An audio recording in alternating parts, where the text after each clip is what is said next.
Hey guys, welcome back to the program. Welcome back to the DeeTimeLove show, and today we have a very interesting video. We have a Venezianico takeover.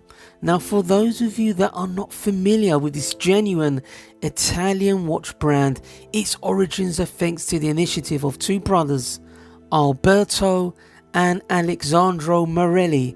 Being based in Venice, the brand takes its inspiration from the architecture of Venice, including its logo and design of its timepieces.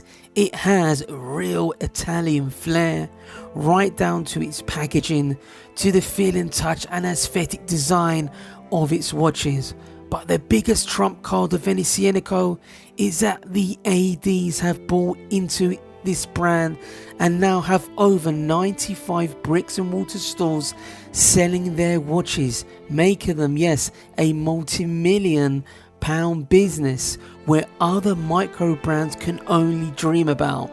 As the hardest thing to do is get bricks and mortar stores ADs to commit into a legal purchasing contract, but their success is not down to luck. It's a combination of its quality of its timepieces, the price, the marketing, but most importantly, it's beating some stiff competition. And for me, I have to name one brand, Seiko, and I am a Seiko fanboy, and the Seiko fanboys are going to hate me saying this, but they're using the latest Seiko movements found in its GMTs and more expensive range and beating them spec-wise, quality-wise, and some aspects design-wise and packaging-wise, and the list goes on.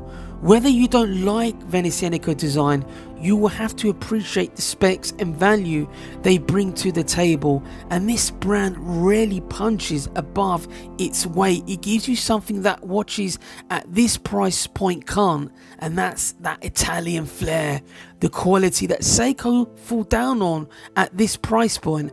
And I'm shocked Seiko have allowed them to use the NH34A movements and the NH70A, but let's not forget Venezianico even we use Swiss movements like the Silita SW200. They really have thought out everything from the sourcing materials to the movements that really leapfrog the competition with their Italian flair and design, giving their watches a bit of a designer feel, not so much a tool watch feel, but addresses sports divers that will go with your tailor-made suit or your fashionistas fine wear. So let's change perspective and have a look at the watches in the flesh. Now then guys, let's take a look at the watches in the flesh. I'm going to show you 3 watches from Venezianico. This is a Venezianico takeover today, and these are not going to be proper reviews. It's going to be a brief review, my first impressions, and then I'm going to do full-on ownership reviews 6 months down the line. I might even do it earlier, depending how I feel, to let you know how I'm getting on with the timepieces. But let's have a look at the one that's on my wrist right now. And this is one that I reviewed recently. This is the Venezianico Tungsteno with the tungsten bezel. This watch hosts a Silita SW200. And it's a watch that cost around, I think around £795 sterling, so let's say £800. A very cool, intriguing timepiece, an amazing bezel action, and the guys that have bought this watch, the feedback I've had, wow, what an amazing product from start to finish. It is very much a dressy dive watch, and I'm going to basically feature a number of watches today. Another Nereide UltraLeggero 42 skeletonized watch, a version of this watch, and the Nereide GMT that is smaller than this one. They both come at 42 millimeters, the skeletonized one and the Tungsteno, but I'm going to basically feature the Nereide GMT that is at 39 millimeters. So as you can see from the bracelet, very dressy with the high-end finish, inner polish links, and the polishing and the satin finish on the sides. But let's have a look at the packaging that these watches come with. And as you can see, the outer box, this is what I got the watch with, this outer box with the Venice details, you know, mapping on the box. Even the outer box has got an interesting design. Let's have a look at what you get with the box. So as you can see here, it's very designer type, the sort of thing you get in your fashion designer clothing. It's got a velvety feeling touch to it. Even this, a basic, you know, cardboard outer box, it's got a nice touch and finish. Let's have a look at the actual box itself. And it continues with the Venezianico logo. Look at that. Let's just pop the box open for you guys. Bear with me. The joys of the hobby. There you go. Let's put that to the side. And this is the stuff that you get with the watch. So let's have a look here. Now, first of all, you get some very nice personal touches from Venezianico, from the owners of the brand. Just shows you get a signed signature from the brothers. Very good, from the Morelli brothers. A very nice touch indeed. Join our owners club. Very cool indeed. And I think it is a print copy. It's not actually signed by them, but I like the gold finishing of this. Very personable, and that flair that I was talking about earlier in the video. What have we here? Certificate of authenticity and warranty. Very nice indeed from Venezianico. You can download the instruction manual there. Very cool indeed. And there is a nice touch as well. And the creations, the inspiration behind Venezianico, they provide a very cool map of the area. So you get to see what they're all about. Look at this, guys. Look at that. Very cool indeed, I have to say. But let's change perspective. Let's have a look at some of the watches that I discussed earlier in the video.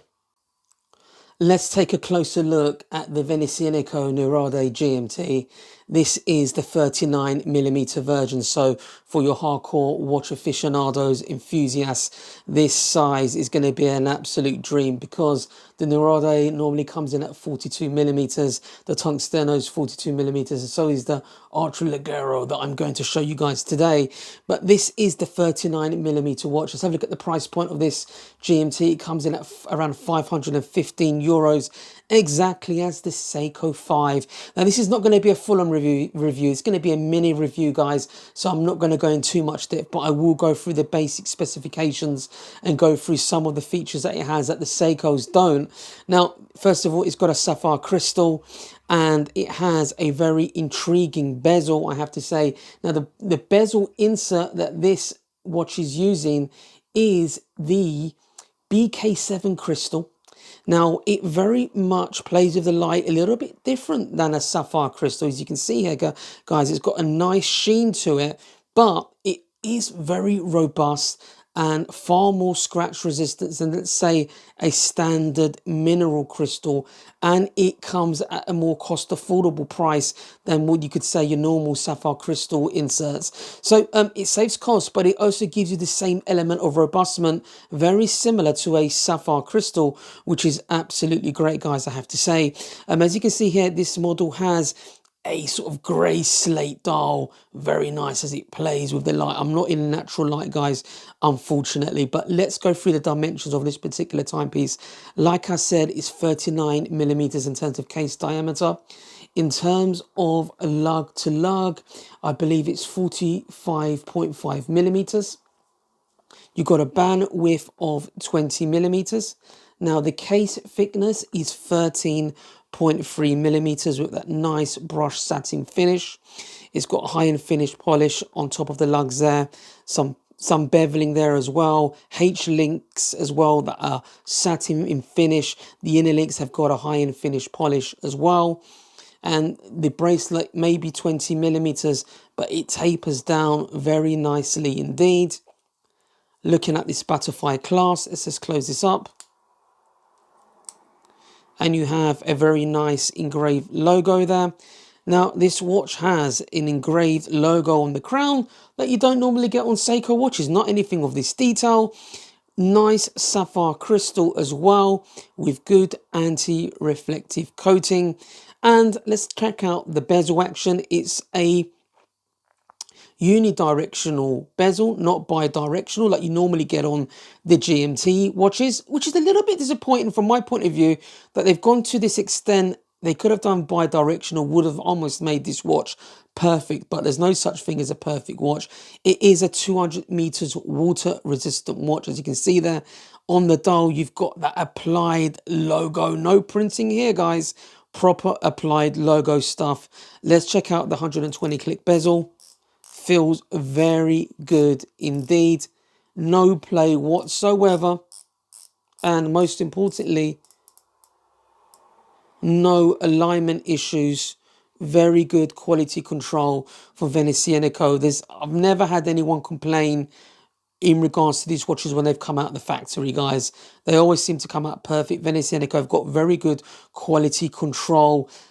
And I guess this is why the bricks and mortar stores love them. You know, the ADs are picking these up because they've got good warranties on them, very reliable movement. Let's have a look at the back of this watch. Look at the case back.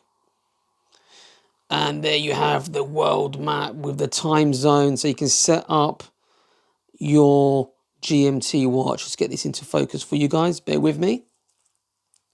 If the camera lets me today. Look at that, guys. Very cool indeed, I have to say. So let's check out how this movement works. Screw down crown, 200 meters water resistance. So it's a genuine dive watch. So if you go to the date wheel function setting, you can move the GMT hand very easily. If you go the other way, you can change the date. Very cool indeed. Just show you guys again. Look at that.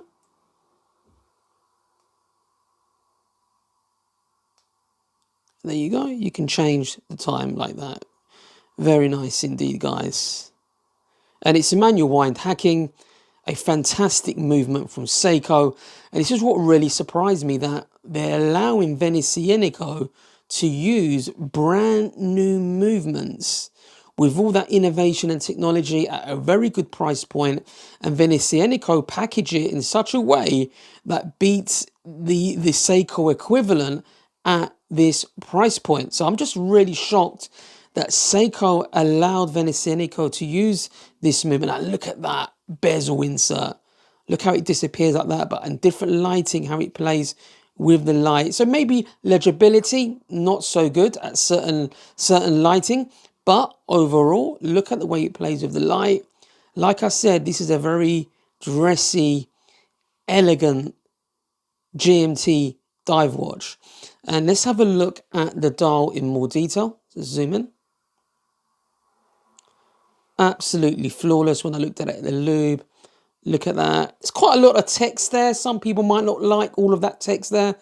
But it is what it is, guys. And to be honest with you, guys, it is an absolutely stunning timepiece. Let's have a look at the watch in hand, the skeletonized Nereide UltraLeggero, I think they call it. Please excuse if I've pronounced that incorrectly.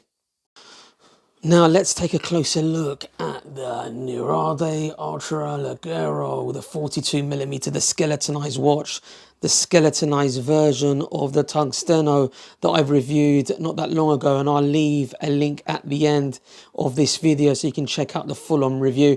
This is, like I said, it's not going to be a full-on review. I'm going to do an ownership review of these watches in more detail, but straight away you can see the skeletonized dial there. And this is another watch that's hosting a new movement from Seiko, the NH70A, with a 41 hours power reserve. And guys, what can I say? Its finishing is very good.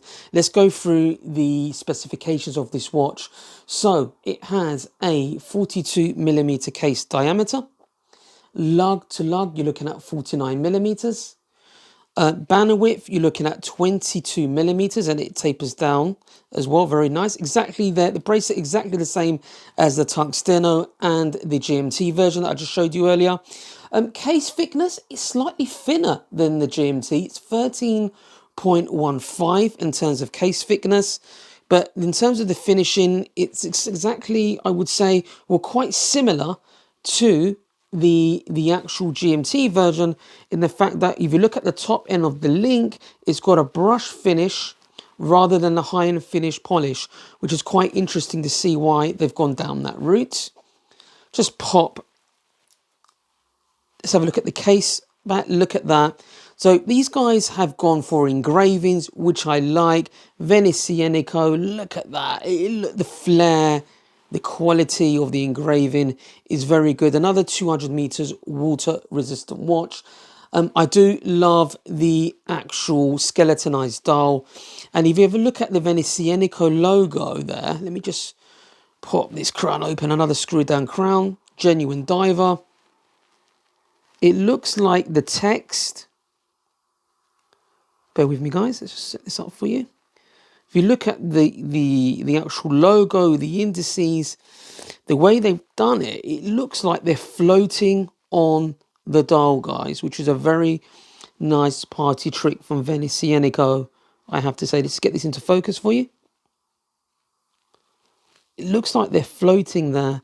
Very nice indeed. And it's very intriguing design innovation in terms of how they've put this watch together. But, there's no dust particles, quality control. Absolutely fantastic on this timepiece. Nice engraving there from Venezianico. Let's check out the actual bezel, guy, the bezel action.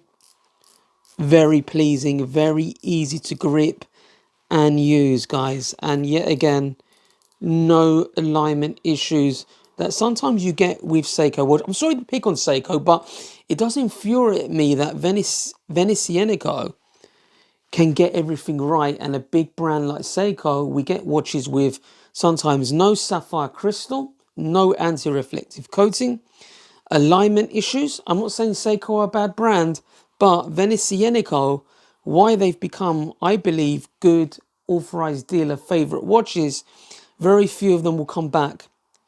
They're flawless. Look at that, guys. Look at the finishing. The brush finishing of this watch is fantastic. Negatives, well, it's 42mm. In terms of case diameter, it's not going to appeal to everybody. They are very dressy timepieces, I have to say. So they're not always going to appeal to your normal guy that's going to want your standard tool watch. You know what I mean? These are more glamorous, very elegant, very dressy when it comes to, dive watches. But let's have a look at all three of them, guys. Let's change perspective, and I'll put a few of them on the wrist. And then you have both of them, guys, the GMT and the skeletonized version. So the one on the left-hand side is obviously a lot smaller at 39mm, and it is evident in the video that in terms of case diameter, it is a lot smaller. But it doesn't feel that much smaller on the wrist. They both wear very well, but both of them have a lot of presence, guys, I have to say. Absolutely fantastic timepieces. I'm going to do some highlights now of the lume on these watches, and I'm going to do a show reel, a wrist roll, you could say, of the watches on my wrist, guys. But very cool indeed. Now, believe it or not, the larger dimension model is slightly less thick, but not a lot. It comes in at, the GMT comes in at 13.3mm, and the skeletonized model comes at 13.15.